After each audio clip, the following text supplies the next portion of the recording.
She is going to be so shocked. No, now when face hasn't been shown on the program, people actually thought, maybe she had left. You understand? Not knowing that she has come to give us a +1. But yes, but you see this thing, her +1 is not a lady, it's not a girl. Okay. So it's a guy, that's yeah. You can see. Ladylike boy. Bouncing ladylike boy. Ladylike boy. For her sake, we will name yes, bouncing ladylike boy. Yes. She's a good short person. Yes. Our presence is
on the program, Ladylike.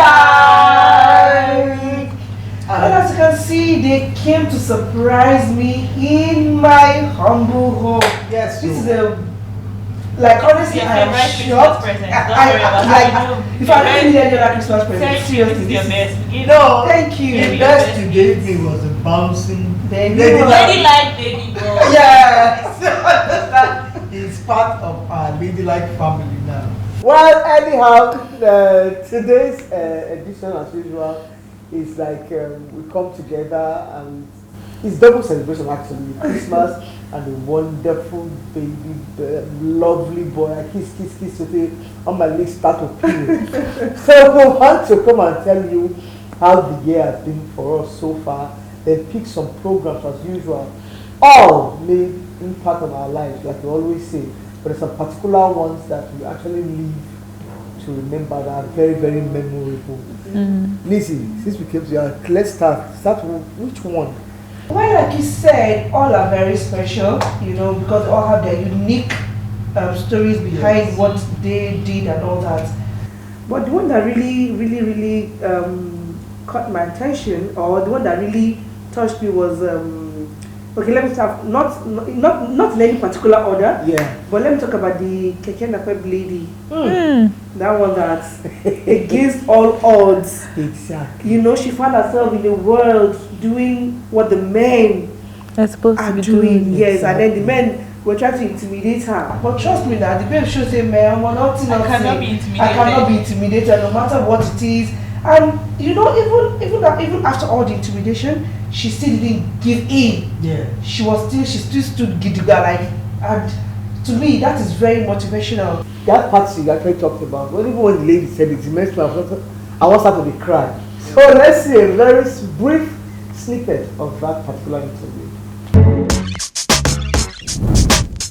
When I went to Dede, on my way coming back, they now stopped me. One guy stopped me that I should park.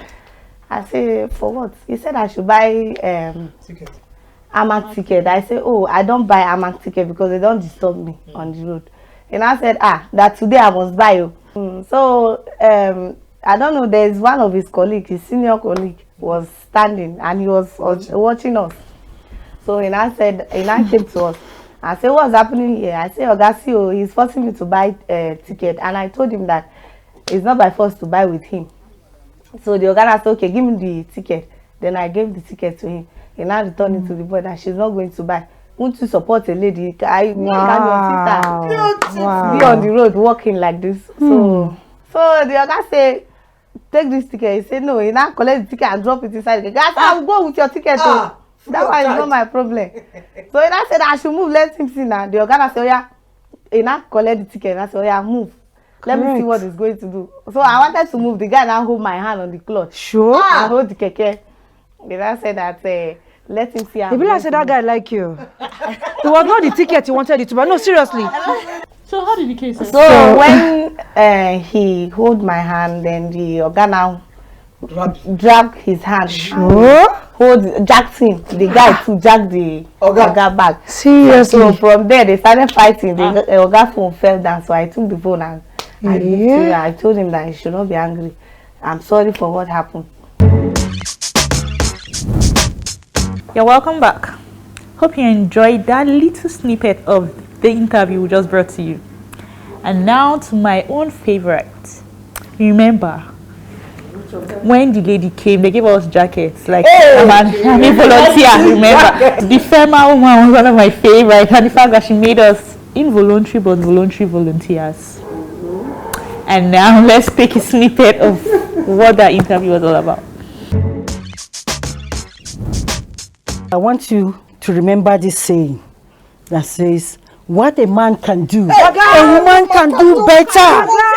She can do it even better. Yes. I concur. I've been doing this job for almost 5 years now. Wow. I was posted to FCT Emergency Management Agency the past 5 years, and I can assure you that there were a lot of things they were not doing. It was when I stepped into that department that I introduced a lot of them. And I have about 6 paramedics, and they are all women. So when you find us, when you see us in action, you know that yes, we are ready to work. And when a woman is working, we work like mothers. We work with passion. Yes, I like that. I look at it as a humanitarian thing. Yes, when we go out on rescue operations, I tell them, please. Sometimes before we go out, I say, please, let's pray. Wherever we are going to, there must not be a loss of life. Amen.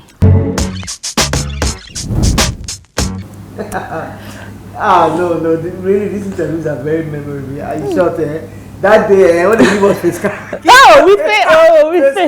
Where after the interview when we march come out everybody because they look with respect. Well, like Lizzie said, in no particular order.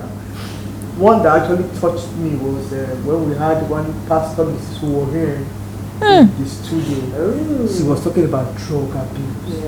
And one thing that actually touched me was that she said her son was a survivor of drug abuse. That people didn't even know. And we got to find out that many people are taking things nowadays that are actually drugs. They don't know. The one that beat me when she said that she got a girl sleeping in the middle of the road in her car. on the express. She now saw 6 empty bottles of Benedict. We know this thing as cough syrup for crying out loud, but this thing that knocked the girl out of her senses. So she gave some words of advice on that particular interview. So that's why I picked it as one of my strong points. You know, one day I was driving from all nights to the house. I met a lady by that Guaripa at the center of the road. He was sleeping inside her car. So I on. I was like, she didn't move. So I have to turn. So, but when I was going, I saw that she was the only person inside the car. So I went to park. I came to her. I tapped her. For more than about 5 minutes, she didn't respond. At the time she responded, she was like, so police people were on patrol. They carried her to police station. They said she slept. I came to the police station the next day. They said she just wake up at about 7 o'clock. Do you know how many bottles that was inside her car? Belinin that was inside her car. I think she was having about 6. She has taken 4. My Lord is... She has taken 4. So what we then do? They'll come and meet you. Mommy, I have cough. I need money for cough syrup. Mommy, I have cough. I need money for cough syrup. A lot of them that we have interviewed. How did you get it? Said, I'll just go to my mom. Mommy, I have cough. I need money for cough syrup. And after taking that cough syrup, they will just empty it one day. Once. Well, if you ask me, my next will be Mabel Nwomeli. Okay. The sex therapist. How would you remember? I do. Because it's honey. Say, you go take that How would one you now. remember That man that? just did at night since they wait. No, that woman, Oh my Lord. With her books, packs under the sheet. how would you remember? This girl. Please take us to the snippet. I hate it. You have finished it You already. don't talk about this, right? Exactly, you have finished it already. What am I supposed to say again? Anyway, you know, the lady, she opened our eyes Yes. to, well, some of us already know some of the things, but we honestly that day we knew more. And then I love the part that she said, marriage is all about learning and relearning. Yes. You don't finish learning in marriage. Another part again that really struck me was when she said some women before marriage they will package very well. After marriage, you know this baby. How do you get You don't be wearing buluku. Don't mind this girl. Please let's take a short snippet from that interview. As a sex therapist, I've come to realize while people cheat, is number one is emotional disconnect. People, especially young people who are in relationship, who do not know whom they are or who have not known the person or been emotionally attached to the person whom they are getting married to, should learn from this. If you do not have any form of emotional connection, there's no basis of marriage, because you must marry that person whom you connect with, who will touch you, and adrenaline will just flow, you know, like butterfly will just flow. How can you be tying rapper in this day and time? How can you be what happened to bomb shots? You know, What happened to those shots gowns? What happened to spaghetti? What happened to these things? You know, forget the fat, forget the fat. So they like forget your. You feel that you have had your children. Forget it, baby. Hey. Go hunt for these simple things. Come on. You know, it's not a sin to flirt around your husband. That is it. Buy a very beautiful perfume, put it. Honey, did you change your cream? No, I didn't change my cream. See, these things draws men's attention. Draws men attention. Don't be tying rapper. You wear a buluku. No, nobody's wearing a buluku again anymore. You're welcome back. You know, there was another lady. Ooh, yeah, that's what I'm talking about. I don't think he wasn't around. Please pass the cup. I think why I chose this particular girl, Cynthia. oh, okay, yeah. She's an engineer. You know, she went to school, she read engineering. Then she's now a wonderful chef. Because of, you know, the struggles in the country, she didn't just sit down and say, you know, she now went further, went into catering, she's now cooking bee. So when we brought her to the studio, it was just me and Lizzie. So when she started reading out her story, it was really heartwarming. So take some snippets from that interview. Well, I intend getting a 5-story building. No, as in 5. I said 3, 4. 5 as in the first one, bakery. Okay. Then also now to make ice creams, pastries too. Cool. Ice cream. Then the other one, continental dishes, then Nigerian dishes, and then intercontinental. Sometimes you push and push and push and nothing is coming out. And then even if you have the capital but the passion is not there, like it's not it doesn't work out well for you and all that. So, but just keep reading and then keep encouraging yourself, most especially because everything comes from within you, not from outside. Because a lot of negative people are there, they'll tell you this, they'll tell you that, but all depends on you and what you want. My next favorite guest on our show for this year. I'm not sure you're around. Which one? But you watched the episode. I'm sure I did. Which one? Promise. Okay, she wasn't around. But I watched it. She did a course. She's an entrepreneur, remember? Yes, she's a PhD. I think I watched that. She schooled in Ghana, all of that. Came back and did. It was her sister, her mother. They were in the house. Amberbas came to the house. Yeah, I remember. Not the fact that Amberbas came to the house. The fact that they shot them. Shot her. She still has a scar on her. Shot her sister on the chest. Ha! Gave her mother how many bullets? Ha! The one was hospitalized for how many months? 6 months. Ha! No, But the silver line was they all survived.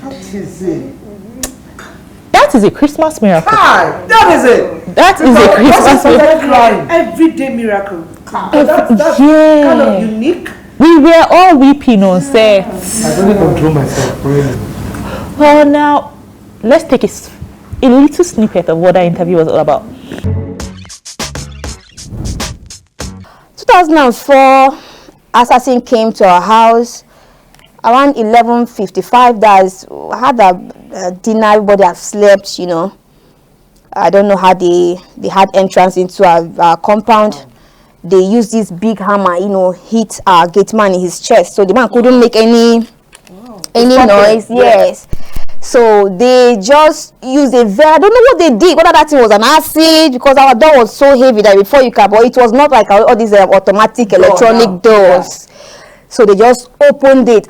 My mom just woke up like, what is it? What is it? My sister just ran out like, what is it? What is it? My mom was like, my sons. Well, madam, where is the money? Like, where is the money? Where? My mother was like, which money? Hey. Which money was that? You know, he said, give us the money, give us the money. My mother was like, my sons, I don't have any money. One man said, oh, do I look like your sons? Do I look like your sons? Are you stupid? He just brought out the gun. I'm not saying the guy was there, my mother was over there. He shot her at a close range. Wow. My mom fell. My sister ran out, you know. Oh, no. It's very emotional. So, my sister came out, you know, he shot her too at her chest. So, you know, all these granite bullets, right? You know, it didn't enter into my brain. Wow. Very. The last but not the least, I would like to talk about the proprietress. I don't know if you remember her. Of one school in Apo Abidu. Yes. And like it was a Lolo. Yes, Lolo. Yeah. You remember you called her Lolo that day. And how she talked about parents being actually the problem behind their children's problems. Yes, I remember what that. I mean by that is that, you know, some parents don't want anybody, teachers, tutors to even touch their children, even when these children are guilty. I'm not promoting beating in school, no, but what I'm trying to say is allow your children to grow like children. Don't make them feel like adults. Remember when she said sometimes when they give students assignments, these Parents will be the one to do the assignment. Meanwhile, you're not helping these children because they don't even know what to do. And you're not helping the teachers know what areas these students are good at. How far these children know what they've been taught. Yeah. Let me not talk too much. Let's just take a snippet from that interview. Do not allow your anger in your role as a mother to go into these children's work. Yes. Remember that whatever they give these children to do in school, most times is for the growth of these children. The problem is mothers don't even want their children to do anything. Children come to school and can't even sweep. You are telling them, even your class, just sweep. They don't even know how to. They don't do it at home.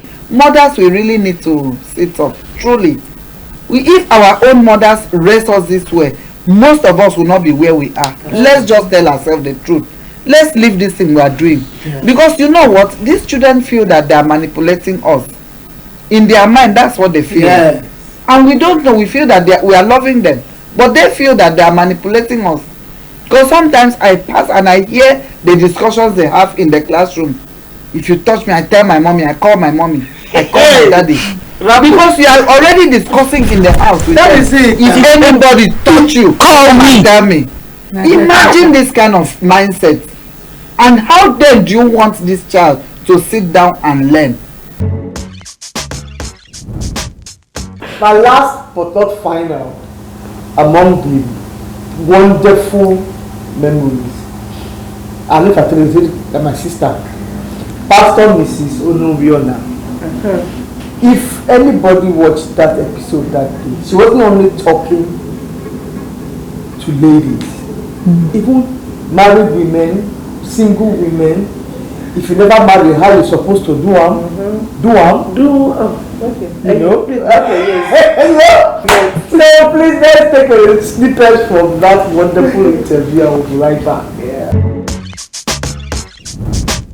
Most of the things happening in the society now is as a result of the family line that has failed. We have all failed God. So we need to go back to the basis. Okay, let's take ourselves back to the maybe 30, 40, 50 years back. Our parents didn't train us this way. Exactly. They train. We met a culture on ground. Yeah. And that culture, whether you go to church or you go to mosque, there is this fear in us that we must not betray the image of the family. Exactly. It's already there. So these days now, a lady will come home with a car. You didn't buy the car for your child. And you will not ask questions. Your child will leave home for the next 2 months. You have not seen her or you have not seen him. You don't bother to ask questions. Some of us parents even go to the extent of buying big phones. A child that is in JS2 or JS1, you are buying a phone or iPhone of 1 million naira. Exactly. So the day he doesn't have that money to buy, to live up to that standard, he goes into robbery. That is what is happening. Many of our young girls are into harlotry. Yes. Some of them will be in school, but you hear that they are in London, they are in America, they are and parents are not bothered.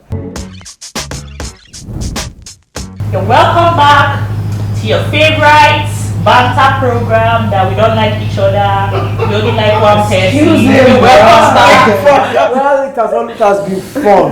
I wish the program could go on. I wish it to be like one every episode we did, whether we are complete or we are incomplete or whatever, there was always fun and joy and something to take home with us. I just say I'm counting. They count dates like on the wall, like person when they prison. Somebody will come back and join us. I'm missing this fight. No, don't worry. We'll be coming here. No problem. You're always welcome. We'll be coming here to be shooting the program. No problem. You know, be fighting. No, I did I dodge you? No, but you said she did dodge. You should not stay near me. Please, no, I already told you that I love you. You are my favorite. Yeah. Then I forgive you. Okay, thank you.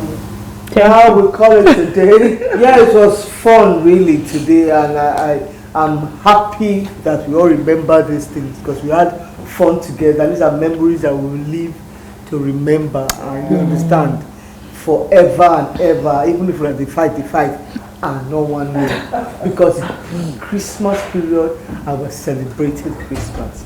So I want us to give 3 boza to Christmas. Okay. Boza. Merry Christmas.